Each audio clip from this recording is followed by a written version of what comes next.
একটা ব্যাপার আমরা অবলোক করে যেতে পারি না, কারণ 20 নম্বর ওয়ার্ডে যদি সর্বোচ্চ নির্যাতিত হয়ে থাকে, সেটা আমাদের কুমিল্লা মহানগর স্বেচ্ছাসেবক দলের সাবেক সহ সাংগঠনিক সম্পাদক মোশাররফ হোসেন।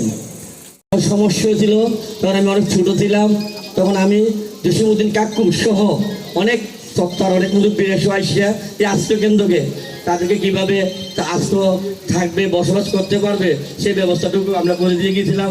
যারা ছিল অনেকগুলো দেখছে, হ্যাঁ খুব আনন্দিত, ভালো লাগছে। এখানে কি করবো, কি দিক নির্দেশনা দেবো, দিক নির্দেশনা দেবেন আমার বাবার বয়সী বাবারা। যুগ্ম আহ্বায়ক কুমকুম হায়দার রানা, মোহাম্মদ শরীফ বিন সোহাগ, জামান পাবেল, যুগ্ম আহ্বায়ক মোহাম্মদ বাপ্পি সহ স্বেচ্ছাসেবক দলের কুমিল্লার মহানগরের আহ্বায়ক কমিটি